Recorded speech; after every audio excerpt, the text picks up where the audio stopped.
Hello and welcome to Dungeon Design. Today I shall tell you of the power of traps and when to use them. Traps are a very important part in the Dungeon Master's toolkit. They're important for one reason of keeping adventurers wary, making every room seem like an ordeal, making every single time they fail that check feel like a dramatic moment. They also give use to certain skills such as dexterity and wisdom, and allow those unique characters that are proficient in those skills to really shine. They also serve the purpose of setting the mood of a dungeon. Let me explain it like this. There's going to be a big difference in traps between a goblin camp that was set up a few days ago and a giant lich fortress made to house the dragon blade. So a good dungeon master can really take advantage of traps in the ways of making a dungeon feel alive and feel like it's actually a dungeon and not just a series of monsters or whatever. But one question is, can we really define traps? Can we put them into categories? I don't care, I'm going to do it anyway. I consider there to be two categories: effect traps and altering traps.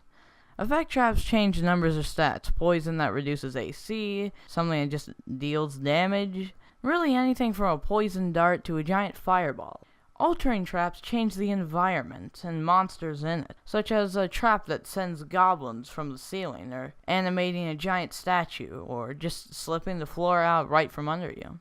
And you can also mix these different elements, such as how a pit trap also does damage and changes the environment and knocking you down a pit. But you really need to try to balance these two kinds of traps. So they both have a very different use gameplay-wise. An effect trap is for punishing and disciplining players. Is that pesky rogue going for things and leaving the whole team behind?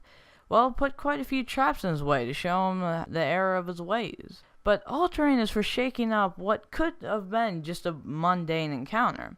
Let's say a party's walking through a forest and encounter some giant centipedes or whatever to do battle with. But then they accidentally step on mushrooms that cause some of them to hallucinate. And suddenly these mundane enemies, who could have easily just been some throwaway experience, actually become a real tangible threat and can make an interesting encounter to talk about later. If there's one thing to learn from this video, it's that traps are kind of important, and if the situation allows it, you should try to use quite a few different traps to really spice up the kind of game the players will be playing. And I really hope this helps any dungeon masters trying to figure out exactly how to use traps and where to use them.